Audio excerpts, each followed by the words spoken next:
Okay, it's week 7 out at the property, and this week we're going to be doing a ton of truss preparation, getting ready to hang them up. Plans have changed quite a bit. Originally we started with the idea that we would lift them up from a sort of center pulley crane with a spreading bar, and then that changed to having 2 sets of pulleys on either end and lifting individual truss pairs up at a time. And now we're thinking about making an entire bay, basically 2 sets of truss pairs and the members that go in between, and lifting that up all at once. That is by far the best way to do it. The problem is that most people do that with these steel caps on top of your columns here, and that requires a lot of really high quality welding. But I think that I may have figured out a way to get past that requirement with using just big steel plates and some 5/8 bolts. I'm unsure whether or not I'm going to be mounting the cranks to the top or hopefully somewhere down at the bottom. That would be way more ideal. This week is going to be all about moving the trusses in place, nailing them together, and putting the hangers on them. But before that, I learned that we can remove the temporary bracing on the post now, so we're going to do that.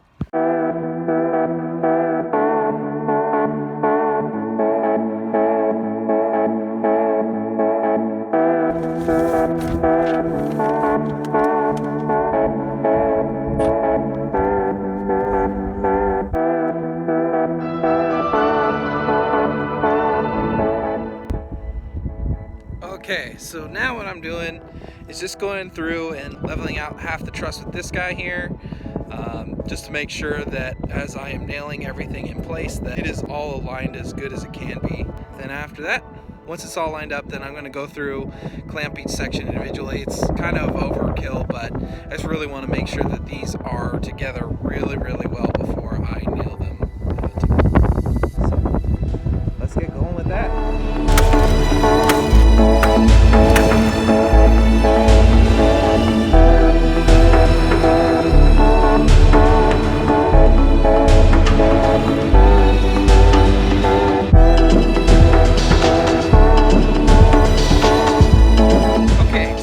Starting on the hangers for the purlins. So got a palm nailer for that. Gonna have to get used to that. I hear that they're a little difficult. I've cut out a bunch of little templates here for all the different purlin widths that we have. That should make nailing the hangers a bit easier. I think that's about it.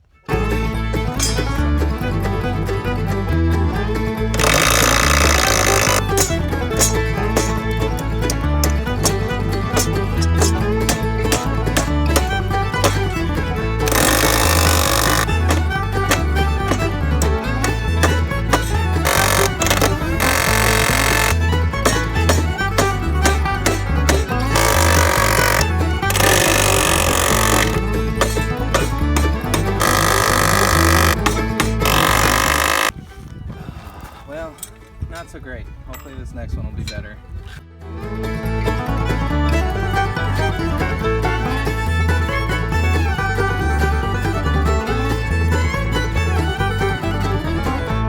This guy here is being a bugger. I'm gonna have to contact the kit developer just because this is just really hard to get these nails through here. My palm nailer can't get it through it. My hammer can't get through it. So I'm out of ideas. I don't know, I'd give one of my toes for a metal connector nailer and some power out here right now, but this is what it is, I guess. I'll let you guys know when I find out. As you can see, I've had to try a whole lot of times and not been very successful.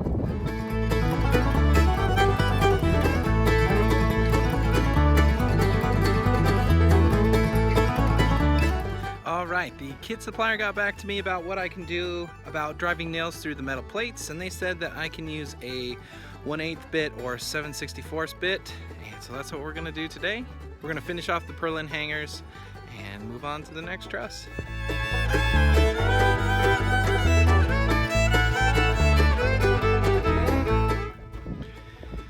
Alright, so I am doing the best that I can with these black oxide bits. They're Ace brand, and they are just hot garbage, at least in terms when it comes to drilling through these plates.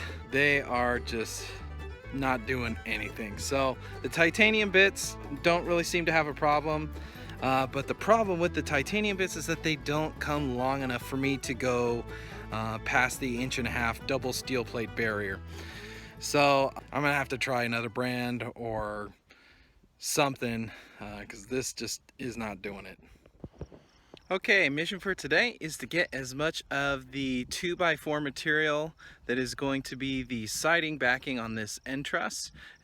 Trying to get up as much of that as possible. And it actually feels like I'm building a house today. This is actually pretty fun.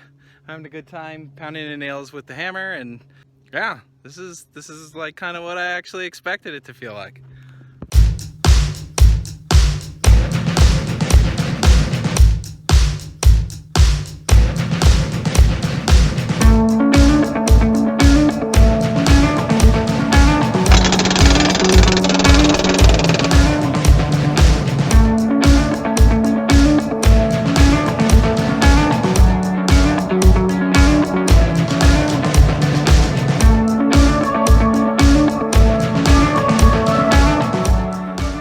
Okay, we got the second pair of trusses in. I think that we're going to have to do to put the scaffolding over there so that we can actually get our first bay totally together, which will free up more of these supporting materials, because we're kind of out of that, so we can't move over any more trusses until we get that one set up. Definitely recommend putting a rope on the front end. My dad said that helped quite a bit. It makes it so you're spending less time leaning over, pulling things, so that's always a win. Yeah, it's just working really good. Definitely recommend it. Let's keep going.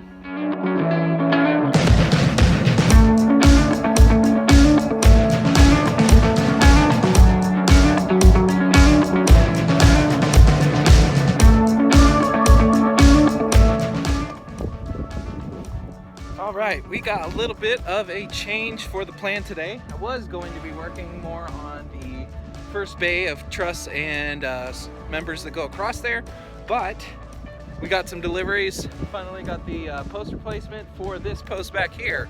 So that's actually really great timing, because I was just about to disassemble the scaffolding and move it over there, but now that we have the post, I'm just gonna leave that up and put that thing up today, and then complete the splash boards. Then after that, we'll see what we can do about getting that first truss pair stood up and maybe starting to put together, I don't know, today's gonna be definitely a shorter day. We had to get some tires changed and all that stuff, so that sucked up quite a bit of our morning. Let's get to it.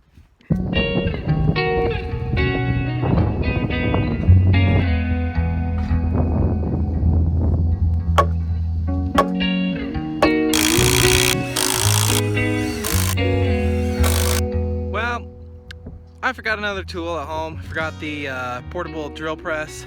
So this is all that we're gonna do today on this part. We're just gonna go back to working on the trusses. I'll finish this off next week. That's it for this week, guys. Ended up getting rained out the rest of the time I wanted to work. This week was full of unplanned events and frustrations, but you know what? I'm feeling pretty happy just to be out here, and even having those less than ideal days is still pretty good, so can't complain too much. If you found this video entertaining or helpful, please hit that thumbs up button. And if you're interested in post frame construction or living a thrifty life to the fullest, then don't forget to hit that subscribe button and a bell if you don't want to miss any further videos. I'll see you guys next time.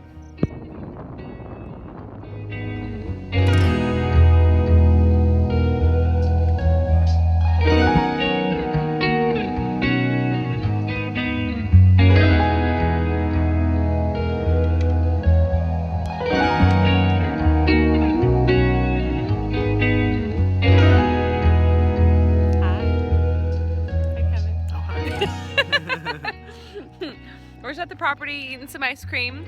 We just got done going on a date. Well, actually, we're still on our date technically, but sometimes, actually most dates, we end up here at some point and get ice cream from a local burger shop. Our favorite flavor is Oreo and Butterfinger together, and then we throw a different candy in. Super good. It's really good. Yeah, the best. Can't go wrong with Butterfinger. But we're just here out enjoying God's creation and Kevin's creation. Love you. See you later.